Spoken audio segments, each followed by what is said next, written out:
थोड़ी इमेजिनेशन दौड़वाते हैं। इमेजिन कीजिए 2035 में है और आपके बैंक अकाउंट को चेक कर लेते हैं। पिछले 10 सालों में इंडिया की पूरी इकोनॉमी हर तरफ से बदल चुकी है। सेंसेक्स और निफ्टी वहां पहुंच चुके हैं जहां शायद किसी ने सोचा भी नहीं होगा। रियल एस्टेट का रूप भी पूरी तरीके से बदल चुका है और मान लेते हैं कि डिजिटल एसेट करेंसी बैन हो चुकी हैं। जी हाँ, लेकिन सवाल यह है कि आपका पैसा कहाँ है? क्या आप वो इन्वेस्टर हैं जिसने पूरे तरीकों से सिर्फ जमीन और सोना खरीदकर अपनी वेल्थ को स्टैग्नेंट कर दिया है, या आप वो स्मार्ट स्ट्रैटेजिस्ट हैं जिसने 2025 में ही समझ लिया था कि इंडिया का वेल्थ गेम बदल चुका है? आज हम बात करने वाले हैं strategic asset allocation for the next decade, जो कि है 2025 से लेके 2035 में आप कहां पर वेल्थ बना सकते हैं। ये कोई नॉर्मल फाइनेंस वीडियो नहीं होने वाला है, ये एक डीप डाइव कंपैरिजन होने वाला है between the 4 giants of the investment world at this point of time. कौन से? इंडियन इक्विटी मतलब शेयर मार्केट, गोल्ड, तीसरा रियल एस्टेट या फिर लैंड, और चौथा वर्चुअल डिजिटल एसेट मतलब बिटकॉइन या क्रिप्टो करेंसी। हम सिर्फ रिटर्न्स की बात नहीं करने वाले, उसके लिए तो बहुत सारे लोग इंस्टाग्राम पे बात कर ही रहे हैं। हम बात करेंगे रिस्क एडजस्टेड रिटर्न्स की। हम बात करेंगे उस चीज की जो आपके प्रॉफिट्स को साइलेंटली खा जाती है, यानी फ्रिक्शन और टैक्सेशन। डेटा के बेसिस पर आज हम डिसाइड करेंगे कि अगले 10 साल का अनडिस्प्यूटेड किंग कौन होने वाला है। तो जमे रहिए और लाइक का बटन दबा दीजिए, इससे पहले देरी ना हो जाए। तो चलिए शुरू करते हैं इस फाइनेंशियल प्रॉब्लम को सॉल्व करने की और इस दुविधा को सॉल्व करने की गुत्थी को। पहला, देखिए, आपको समझना पड़ेगा, हमेशा लोग कंफ्यूज रहता है रिटर्न वर्सेस रियल वेल्थ के बीच में। एक बहुत बड़ा मिथ को तोड़ना आज के समय पे बेहद जरूरी है। हम इंडियंस को लगता है कि वेल्थ क्रिएशन का मतलब है सिर्फ हाई रिटर्न्स। अगर बिटकॉइन ने 73% रिटर्न दिया है और निफ्टी ने 15% दिया है, तो हम बिटकॉइन के पीछे ही पूरी तरीके से भागने लग जाते हैं। अगर पड़ोसी की प्रॉपर्टी के दाम डबल हो गए तो हम लोन लेकर प्लॉट ढूंढने के लिए निकल पड़ते हैं। लेकिन डेटा कुछ और ही बताता है और हमको डेटा के अनुसार डिसाइड करना चाहिए क्या करें और कब करें। जब हमने 2025 से 2035 के आउटलुक को एनालाइज करने की कोशिश करी, तो एक कंसेप्ट सामने आया जिसे हम कहते हैं द फ्रिक्शन मैट्रिक्स। अब ये फ्रिक्शन क्या होता है? फ्रिक्शन वो अनसीन फोर्स होता है जो आपके रिटर्न्स को आपके पॉकेट तक पहुंचाने से पहले ही खत्म कर देता है। इसमें शामिल क्या क्या होते हैं? इसमें होता है ट्रांजैक्शन कॉस्ट, लिक्विडिटी इश्यूज मतलब कि पैसे कितने जल्दी आप लोग निकाल सकते हो, और सबसे ज्यादा इंपॉर्टेंट होता है government policies as well as taxation. अगर आप एक इंस्टीट्यूशनल इन्वेस्टर की नजर से देखें तो इंडिया में फिलहाल 4 एसेट क्लासेस के बीच में बहुत बड़ी जंग, वॉर छिड़ी हुई है। एक तरफ है इक्विटी जो कंसिस्टेंट कंपाउंडर है और काफी बड़े बड़े लोग, चाहे वॉरेन बफेट हो, चाहे चार्ली मंगर हो, चाहे इवन लेट राकेश झुनझुनवाला जी हो, वो सब इसी की बात करते थे।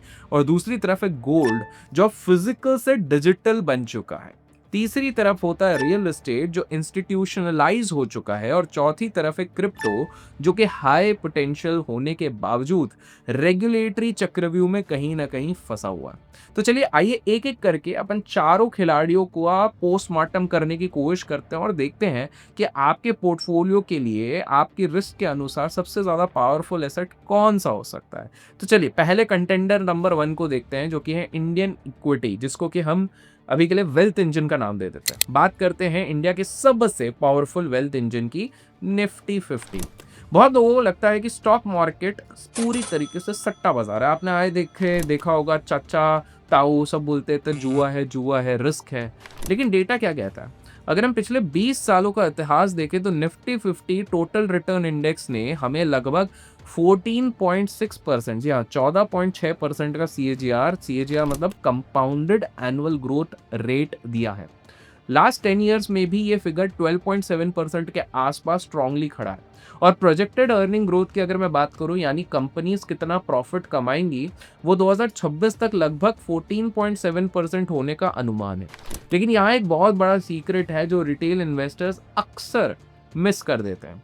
इसे कहते हैं प्रोबेबिलिटी ऑफ लॉस। दोस्तों ध्यान से सुनिएगा, अगर आप स्टॉक मार्केट में 1 साल या 3 साल के लिए पैसे लगाते हैं तो लॉस का चांस वहां पर जरूर होता है, बिकॉज ये ड्यूरेशन काफी छोटा है।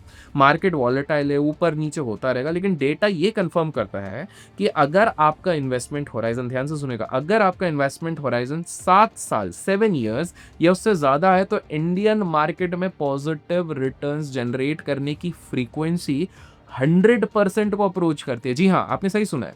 7 साल से लंबे समय तक हिस्टोरिक डेटा के हिसाब से लॉस होने के चांसेस वर्चुअली 0 हो जाते हैं। इसका मतलब क्या है? इसका मतलब ये है कि इक्विटी में रिस्क टाइम के साथ खत्म हो जाता है और सिर्फ कंपाउंडिंग ही बच जाती है। अब बात करते हैं टैक्सेशन की। इंडिया में इक्विटी टैक्सेशन अभी भी रिलेटिवली फेवरेबल है। हम जब भी दुनिया भर के देशों से कंपेयर करेंगे, आज भी हम लोग एक फेवरेबल स्टैंड पे हैं। लॉन्ग टर्म कैपिटल गेन्स, जिसको कि एलटीसीजी कहते हैं, वो सिर्फ 10% है। मतलब 1.25 लाख के ऊपर के प्रॉफिट पे 10% का आपको टैक्स भरना पड़ता है। अब इसे कंपेयर कीजिए, इसलिए अपनी सैलरी इनकम टैक्स स्लैब से, जो कि शायद 30% हो, तो आपको समझ आएगा कि सरकार भी चाहती है कि आप बिजनेसेस में इन्वेस्ट करें। निफ्टी का शार्पे रेशियो देखते हैं, जो कि ये बताता है कि कितने रिस्क पर कितना रिटर्न मिल सकता है। वो है 0.87, जो बाकी ट्रेडिशनल एसेट से कहीं ज्यादा बेहतर है। बेसिकली इक्विटी आपको सबसे कम टेंशन में सबसे ज्यादा रिटर्न देने वाला एसेट क्लास बन चुका है, बशर्ते आपके पास पेशेंस हो। अगला हमारा कंटेंडर होता है गोल्ड। देखिए, इसको हम कह सकते हैं एक तरीके का साइलेंट गार्डियन। चलते हैं इस कंटेंडर के पास और समझने की कोशिश करते हैं कि भाई साहब, ये जो हर इंडियन फैमिली का इमोशनल कनेक्शन जिस चीज से बन जाता है, वो कैसा एसेट है, जैसे गोल्ड। लेकिन देखिए, मैं यहाँ आपके घर की ज्वेलरी की बात नहीं कर रहा हूँ। ज्वेलरी इन्वेस्टमेंट नहीं होती, वो कंजम्पशन होती है। आप लोग पहनते हो, पार्टी में दिखाते हो, ये सारी चीज़ें कंजम्पशन में आती है। उसमें मेकिंग चार्जेस और प्योरिटी इश्यूज में भी 20 से 30% पैसा वेस्ट हो जाता है। हम बात कर रहे हैं स्ट्रैटेजिक गोल्ड की, इन्वेस्टमेंट पर्सपेक्टिव से। गोल्ड के पिछले 20 साल का CAGR इंडियन रुपी टर्म्स में लगभग निकल के आता है 14.35%। ये फिगर सुनकर आप हैरान हो गए होंगे, क्योंकि ये इक्विटी के रिटर्न्स के काफी ज्यादा करीब है। लेकिन सवाल उठता है, क्या गोल्ड ने सच में इतना तगड़ा रिटर्न दिया? अब ध्यान से सुनेगा। यहाँ पर एक करेंसी इफेक्ट काम करता है। इंटरनेशनल मार्केट में गोल्ड का रिटर्न डॉलर टर्म्स में पिछले 25 सालों में, 25 ईयर्स में 10.9% रहा है। लेकिन इंडिया में वही सेम चीज 14% है। ऐसा क्यों, आप लोग सोच रहे हैं? इसका जवाब है रूपी का डेप्रिसिएशन। रूपी की वैल्यू घटी है। जब आप गोल्ड खरीदते हैं, आप सिर्फ सोना नहीं खरीदते हैं, आप डॉलर भी खरीद रहे हैं। जैसे जैसे रुपी कमजोर होता है डॉलर के मुकाबले, आपकी गोल्ड की वैल्यू इंडिया में बढ़ती जाती है और स्काई रॉकेट होती जाती है। तो गोल्ड एक डबल इंजन है। एक तो इन्फ्लेशन से लड़ता है और दूसरा गिरते हुए रुपीज से आपकी परचेजिंग पावर को बचाने की कोशिश करता है। लेकिन गोल्ड में इन्वेस्ट करने का ब्रह्मास्त्र क्या है, ये आपको सोचना पड़ेगा। तो वो होता है sovereign gold bonds. Unfortunately over the last few years, जैसे ही अथॉरिटीज को समझ में आया कि सॉवरेन गोल्ड बॉन्ड्स में उन्होंने जो कमिट किया, उसके चक्कर में उनको नुकसान हो गया, कहीं ना कहीं पर डिसकंटिन्यूएशन दिखा है। लेकिन अगर मैं इसको समझाऊं तो इमेजिन कीजिए एक ऐसा इन्वेस्टमेंट जहां गोल्ड का प्राइस एप्रिसिएशन आपको मिलता है, प्लस सरकार आपको 2.5% का फिक्स इंटरेस्ट देती थी, और सबसे बड़ी बात, जब 8 साल बाद बॉन्ड मैच्योर हो जाता था तो आपको पूरा का पूरा, जी हाँ, कैपिटल गेन टैक्स फ्री हो जाता था। जी हाँ, 0 टैक्स। जहां इक्विटी पे 10% टैक्स है, क्रिप्टो पे 30% टैक्स है, वहीं पर SGBs पर मैच्योरिटी पे 0 टैक्स। अगर आप टैक्स एफिशिएंसी ढूंढ रहे हैं तो SGB से बेहतर कोई इंस्ट्रूमेंट इंडिया में एग्जिस्ट ही नहीं करता था। ये पोर्टफोलियो का वो डिफेंसिव प्लेयर था जो विकेट भी बचाता था और रन्स भी बनाता था। लेकिन अनफॉर्चुनेटली इस पे काफी अप्स एंड बट्स चल रहे हैं। आपको क्या लग रहा है, इसका और क्या ऑल्टरनेटिव हो सकता है? कमेंट्स में जरूर बताइएगा। अब चलते हैं अपने तीसरे उम्मीदवार के पास, वो है रियल एस्टेट। इसको हम कह सकते हैं द फॉलिंग जायंट या फिर द राइजिंग फीनिक्स, क्योंकि दोनों चीजें होती हैं उस एसेट क्लास पे जिसपे हमारे पेरेंट्स ने सबसे ज्यादा ट्रस्ट किया है। भाई साहब, वो कुछ भी कहो, आप घर वालों के पास जाओ, पापा नौकरी लगी है, बेटा जमीन ले लो। बेटी बोलेगी शादी कर रहा हूं, अच्छा लड़के वाले के पास जमीन है कि नहीं, खुद का घर है कि नहीं है। लेकिन डेटा क्या कहता है, इसको समझने की कोशिश करते हैं। अगर हम residential real estate, that is physical lands and flats के ब्रॉड इंडाइसेस जैसे कि NHB रेसिडेक्स को देखें, तो पिछले 20 सालों में CAGR सिर्फ 7.7% और पिछले 10 सालों में 5.2% के आसपास है। वेट, क्या कह रहे हो? केवल 5 से 7%? हाँ, हमें लगता है रियल एस्टेट ने बहुत ज़्यादा पैसा बना के दिया है, क्योंकि हम वहाँ लेवरेज और लोन यूज़ करते हैं और हम इन्फ्लेशन को काउंट ही नहीं करते हैं। लेकिन रियलिटी में फिजिकल रियल एस्टेट एक हाई फ्रिक्शन एसेट बन चुका है। फ्रिक्शन को समझते हैं चलिए हम। जब आप प्रॉपर्टी खरीदते हैं तो 5 टू 7% स्टैम्प ड्यूटी देते हैं, ब्रोकरेज देते हैं, फिर मेंटेनेंस देते हैं, प्रॉपर्टी टैक्स देते हैं और जब बेचने जाते हैं तो महीनों लग जाते हैं to find an ideal buyer जो कि इस चीज को खरीदे। फिर जो प्रॉफिट होता है उस पर कॉम्प्लेक्स कैपिटल गेन टैक्स लग जाता है, क्योंकि आज हम इंडिया की बात करें या फिर आपको मजबूरी में दूसरी प्रॉपर्टी लेनी पड़ती है टैक्स बचाने के चक्कर में। बेसिकली फिजिकल रियल एस्टेट का नेट रिटर्न इन्फ्लेशन को मुश्किल से बीट कर पा रहा है अगर आप केयरफुली देखें, लेकिन रियल एस्टेट मर नहीं रहा, ये भी समझिए, वो इवॉल्व हो रहा है। और इसी के साथ एक नया कंसेप्ट आया जिसके बारे में हमने बहुत पहले भी वीडियोस में बात किया, उसको रीट्स कहते हैं, REITs, real estate investment trust. जैसे आप स्टॉक्स खरीदते हैं वैसे ही अब आप बड़ी बड़ी कमर्शियल बिल्डिंग्स, ऑफिस मॉल्स का एक छोटा हिस्सा खरीद सकते हैं थ्रू रिट्स। इंडिया का रिट मार्केट 2019 से अब तक 6 गुना 6 टाइम्स बढ़ चुका है। जहां रेसिडेंशियल प्रॉपर्टीज में रेंटल यील्ड सिर्फ 2 से 3% होती है, वहां कमर्शियल रियल एस्टेट रिट्स आपको 6 टू 7% का कंसिस्टेंट डिविडेंड इनकम देता है, प्लस कैपिटल एप्रिसिएशन आपको अलग से मिलता है। ये लिक्विड है, ट्रांसपेरेंट है और इसमें वो जो हम लोग अक्सर बात करते हैं ना, सैलरीड क्लास क्या करें, ब्लैक मनी तो हमारे पास होती नहीं है, फ्रॉड इतना हो जाता है, ये दोनों black money as well as fraud वाला रिस्क कंप्लीटली एलिमिनेटेड हो जाता है जो कि फिजिकल लैंड से डीलिंग करने में आता है।